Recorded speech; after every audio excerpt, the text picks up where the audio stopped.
Cricket की दुनिया के दोस्तों, एक बार फिर से हम हाजिर हैं इकबाल स्पोर्ट्स पर आपके साथ। मैं हूं आसिम जहाजपुरी, मेरे साथ मोहम्मद इकबाल। क्या हाल चाल? बहुत ही बढ़िया, बहुत ही शानदार। और उम्मीद करते हैं कि हमारे जितने दोस्त हैं वो भी अच्छे होंगे। थोड़ा गैप था हम्म। पहला टेस्ट मैच, क्योंकि बहुत जल्दी निपट गया। 2.5 दिन का भी खेल नहीं हुआ और टेस्ट मैच का नतीजा आ गया।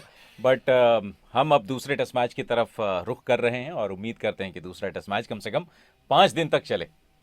हाँ, ये बड़ा पहली दुआ सवाल ये है कि है। 5 दिन तक टेस्ट मैच चले। ये बड़ा सवाल है। दिल्ली में दूसरा टेस्ट मैच होना है, दिल्ली का फिरोज शाह कोटला ग्राउंड और अरुण जेटली स्टेडियम। यस। ये दोनों दो चीज़ें हैं। ग्राउंड को अभी भी फिरोज शाह कोटला ग्राउंड ही कहा जाता है, और स्टेडियम को जो है अरुण जेटली स्टेडियम कहा जाता है। इकबाल, क्या उम्मीद है इस पिच से? क्या नागपुर का भूत यहाँ भी पहुंचेगा? देखिए, भूत हो ना हो, लेकिन चर्चा तो इसी तरह से है, हम्म। क्योंकि ऑस्ट्रेलियाई मीडिया में एक बार फिर इसी बात को लेकर के खबर चल रही है कि वो इल्ज़ाम इस बार ये लगा रहे हैं कि दिल्ली की पिच को देखने तक नहीं दिया जा रहा है। हम्म। कुछ तो है जो पर्दे के पीछे खेल चल रहा है। तो डेफिनेटली पिच में वैसा कुछ हो ना हो, लेकिन एक बार फिर से बज़ तो क्रिएट कर ही दिया है ऑस्ट्रेलियाई मीडिया ने। बाकी जहां तक पिच का ताल्लुक है, मुझे ऐसा लगता है आसिम की दिल्ली के पिच को अगर आप पिछले कुछ समय में देखें तो स्पिनर्स फ्रेंडली रहा है। हम्म। पिछली बार भी ऑस्ट्रेलिया जब यहाँ पर खेला था हम्म। तब भी स्पिनर्स का दबदबा रहा था, और इस बार भी आई थिंक कोई अलग नहीं होने वाला है। तो कुछ अलग नहीं होने वाला, और रिकॉर्ड भी मैं देख रहा था तो स्पिनर्स का रिकॉर्ड बड़ा ज़बरदस्त है इस पिच पर। ये दिल्ली की पिच है, और दिल्ली में जो दूसरा टेस्ट मैच है, इसको लेकर, पिच को लेकर आपने बात की थी। मुझे नहीं याद पड़ता इकबाल कि भारतीय टीम जब ऑस्ट्रेलिया का दौरा करती है तो कभी पिच को लेकर इतना लालायित रहती है कि पिच की शक्ल देख लें हम। ये ऑस्ट्रेलिया के साथ क्या हो गया है ये? नहीं, ये तो है। मतलब हम जब ऑस्ट्रेलिया जाते हैं या इंग्लैंड जाते हैं या कहीं और जाते हैं, हम्म। न्यूजीलैंड जाते हैं, हम्म। तो हमें कभी भी इस बात को लेकर के शिकायत नहीं होती कि उन्होंने किस तरह की पिच बना दी है, बहुत बाउंसी पिच बना दिया या बहुत ज़्यादा घास छोड़ दिया। तो ऑस्ट्रेलिया को शायद वही है ना कि मतलब रस्सी जल जाती है लेकिन बल नहीं जाता। हम्म। तो वही है कि ऑस्ट्रेलिया के साथ भी यही है कि उनको हम्म। जो एक अकड़ है, हम्म। एक जो उनकी परंपरा सी रही है कि हर चीज़ में हम दखल देंगे, हमारी से होगी। हाँ। और जब वो हार रहे हैं तो डेफिनेटली वहाँ पर वो हार का जो असर है वो दिख रहा है इन तमाम चीज़ों में। बट ऑस्ट्रेलिया के लिहाज से मुझे लगता है कि हम्म। बेहतर ये होगा कि वो पिच के बारे में नुक्ताचीनी करने के बजाय हम्म। अपने गेम के ऊपर फोकस करें। स्पिनर्स को खेलना कैसे होता है, इस चीज़ के ऊपर अगर वो फोकस करें तो मेरा ख्याल है कि ऑस्ट्रेलिया कहीं बेहतर अच्छा रिजल्ट ला सकता इकबाल, है। जो ऑस्ट्रेलियन मीडिया जो काम कर रही है, वो ऑस्ट्रेलिया की टीम के लिए क्या अच्छा कर रही है, या लग रहा है कि दिमाग पे चढ़ रही है बात? मुझे ऐसा लगता है आसिम कि देखिए, अगर ऑस्ट्रेलियाई प्लेयर्स हम्म। ऑस्ट्रेलियन मीडिया को सुन रहे हैं हम्म। या उनकी बातों को थोड़ा भी अंदर ले रहे हैं, हाँ, तो हाँ। ये अपने लिए अच्छा नहीं कर रहे हैं। हम्म। अगर आप इंडिया में आए हैं तो आपको मेंटली प्रिपेयर होकर आना चाहिए हम्म। कि यहाँ पे टर्निंग ट्रैक्स आपको मिलेगा। हम्म। और अगर टर्निंग ट्रैक मिल रहा है, अच्छा एक बात ये भी है ना कि नागपुर के पिच के बारे में इतना हवा हुआ। हम्म। नागपुर के पिच पे भारत का 9वां नंबर का बल्लेबाज अक्षर पटेल आकर के हाफ सेंचुरी बना देता है जी। और ऑस्ट्रेलिया की पूरी टीम 100 नहीं बना पाती। हम्म। तो इसमें गलती पिच की है या फिर बल्लेबाजी में कहीं कोई कमी है? ये तो बिल्कुल। ऑस्ट्रेलिया को इंट्रोस्पेक्शन करना होगा। नागपुर को लेके ये सवाल तो है, क्योंकि टर्नर बन रही है भाई, रैंक टर्नर बन रही है, और आप आउट हो रहे हैं सीधी बॉलों पर। तो फिर कैसे करेंगे? और भारत ने जिस तरह से परफॉर्म किया पहली पारी में, वो ज़रूर, और वहीं से मुझे लगता है वो सवाल दब गया। बहरहाल, हम दूसरे टेस्ट मैच में हैं। दूसरे टेस्ट मैच को लेकर, टीम के चयन को लेकर क्या कह रहे हैं आप? देखिए, मुझे नहीं लगता कि बहुत ज़्यादा कोई चेंज होगा टीम के हम्म। अंदर, इंडियन टीम में। हालांकि श्रेयस अय्यर अब टीम के साथ जुड़ गए हैं हम्म। इस टेस्ट मैच से पहले।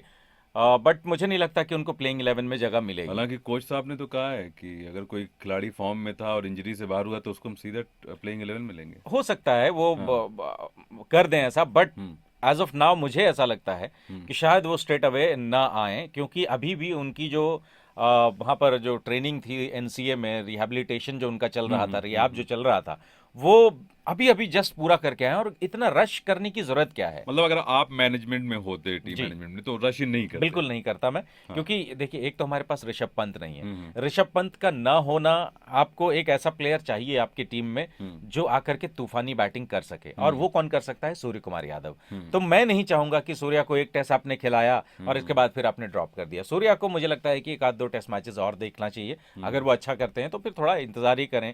हम्म। श्रेयस अय्यर तो इसमें कोई बुराई नहीं है। और पहला टेस्ट मैच क्योंकि इंडिया जीत के आई है, तो दूसरे टेस्ट मैच को कुछ कमियां भी हैं तो वो भी ढक जाती हैं।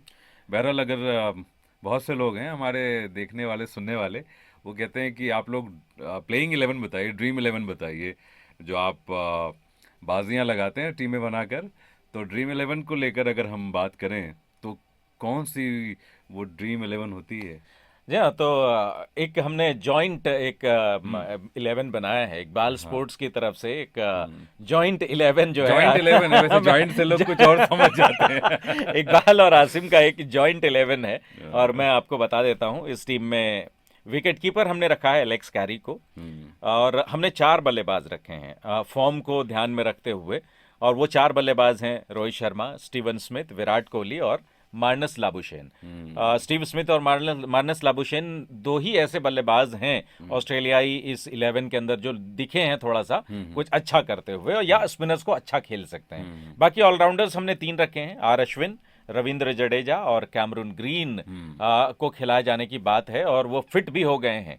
तो होपफुली वो आ जाएंगे प्लेइंग 11 के अंदर। और बॉलर हमारे पास 3 हैं, जिसमें सिराज हैं, शमी हैं और ऑस्ट्रेलिया के नेथन लायन हैं। नेथन लायन इसलिए क्योंकि लास्ट टाइम जब उन्होंने यहाँ मुकाबला खेला था तो उन्होंने बहुत ही उम्दा गेंदबाजी की थी। पहली पारी में 7 विकेट लिए थे और दूसरी पारी में भी उनका अच्छा प्रदर्शन रहा था, 2 विकेटें शायद ली थी। हालांकि वो मुकाबला भारत ने 7 विकेट से जीत लिया था, तो ज़्यादा गेंदबाजी करने का दूसरी पारी में मौका नहीं मिला था। ये प्लेइंग 11 है हमारी तरफ से ड्रीम 11 टीम बनाने के लिए। आप लोग भी इस अगर फैंटेसी 11 में टीम बनाते हैं, किसी भी फैंटेसी ऐप में टीम बनाते हैं, तो आप लोग भी इन खिलाड़ियों के ऊपर ज़रूर निगाह दौड़ा सकते हैं और आप लोग भी इन खिलाड़ियों को चूज़ कर सकते हैं। बिल्कुल, आप इन खिलाड़ियों को चूज़ कर सकते हैं। दिल्ली में दूसरा टेस्ट मैच है और ये थोड़ा सा गैप था, तो हमने सोचा कि भाई एक वीडियो, हालांकि आप कहेंगे कि आखिरी दिन वीडियो बनाई गई, इसके बाद अगले हफ्ते में अच्छा खासा गैप है और 2 टेस्ट मैचेस भी ख़त्म हो जाएंगे। तो उसके बाद एक बार फिर से चर्चा होगी टीम सिलेक्शन को लेकर, अंतिम 2 टेस्ट मैच, क्योंकि भारत ने सिर्फ 2 टेस्ट मैचेस की टीम बनाई है। आसिम, मुझे लगता है कि चेतेश्वर पुजारा के बारे में थोड़ी बातचीत करना ज़रूरी है, क्योंकि हम्म। अपना 100वां टेस्ट मैच खेल रहे हैं वो। और हाँ। ओबियसली किसी भी खिलाड़ी के लिए एक बहुत ही इमोशनल लम्हा होता है। हाँ। पहली बार जब आप इंडिया की जर्सी में होते हैं, पहली बार इंडिया को रिप्रेजेंट कर रहे होते हैं, वो एक दिन होता है। और एक सफ़र वो होता है जब आप अपना 100वां टेस्ट मैच देश के लिए खेल रहे होते हैं। शायद पुजारा के लिए इसलिए भी थोड़ा सा बोलना बनता है कि वो उन खिलाड़ियों में हैं जिन्होंने बहुत ज़्यादा लाइमलाइट लिया नहीं। हाँ। बहुत बिल्कुल। ज़्यादा उनकी चर्चा हुई नहीं, लेकिन खामोशी से उन्होंने इतने सालों तक, लगभग 1 दशक तक अनसंग अपने हीरो। अनसंग हीरो बिल्कुल अपने कंधे पर टीम इंडिया को ढोया है। जिस तरीके से नंबर 3 पर राहुल द्रविड़ ने एक तरह से भारतीय टीम को एक स्थिरता दी थी, उनके जाने के बाद जो खालीपन आया था, उस खालीपन को कहीं ना कहीं बहुत खूबसूरती के साथ भरा है चेतेश्वर पुजारा ने। तो हमारी तरफ से एक ट्रिब्यूट जरूर चेतेश्वर पुजारा को। जी हाँ, मोहम्मद अजहरुद्दीन को सरपास करेंगे। 99 टेस्ट मैच खेले थे अजहर ने, भारत के लिए कप्तान भी थे, बढ़िया बल्लेबाज भी थे और रिकॉर्ड भी बहुत हद तक मिलता जुलता है दोनों खिलाड़ियों का। लेकिन चेतेश्वर पुजारा की बल्लेबाजी, अब ट्रिब्यूट की बात कर रहे हैं, तो हाल फिलहाल में लोग उन्हें क्रिटिसाइज़ करते हैं। उन्हें ऑस्ट्रेलिया का टूर देखना चाहिए और उस टूर पर उनके सीने पर, उनकी कमर पर जो गेंद के दाग हैं वो देखने चाहिए। जिस तरह से उन्होंने भारत के लिए डिफेंस किया था, खड़े रहे थे क्रीज पर, तो एक बेहतरीन क्रिकेटर रहे हैं भारत के लिए और मिडिल ऑर्डर में उन्होंने बड़ी ज़बरदस्त भूमिका निभाई है। थोड़ा दबाव होगा विराट कोहली पर भी, काफ़ी लंबा वक्त हो चुका है। बिल्कुल विराट कोहली के ऊपर, बट एक अच्छी बात यह है विराट कोहली के लिए आसिम कि अपने घर पर खेल रहे हैं। दिल्ली उनका अपना घरेलू मैदान है, काफ़ी क्रिकेट उन्होंने खेली है बचपन से यहाँ पर। और आंकड़े भी जो हैं वो इस बात की ओर इशारा करते हैं कि जब जब दिल्ली आते हैं विराट कोहली तो उनका बल्ला चलता है। हाँ। लगभग 78 की औसत के साथ टेस्ट मैचेस में इस स्टेडियम पर, अरुण जेटली स्टेडियम पर उन्होंने रन बनाए हैं। तो होपफुली जो सूखा चला आ रहा है टेस्ट मैच में, वो सूखा समाप्त हो जाएगा दिल्ली में विराट कोहली का। जी हाँ, तो अब हो सकता है कि दिल्ली की जनता दिल्ली के मैदान पर विराट कोहली का टेस्ट का वो शतक आए जो पिछले बहुत लंबे वक्त से नहीं आया है। अगले दिन हम लाइव आ रहे हैं। बिल्कुल, सुबह 9:15 बजे, 9:30 से टेस्ट मैच शुरू होगा। हम 9:15 इकबाल स्पोर्ट्स और क्रिकेट अनफोल्ड पर लाइव आ जाएंगे। जुड़ना बिल्कुल मत भूलिएगा। मुलाकात होगी सुबह में आपसे।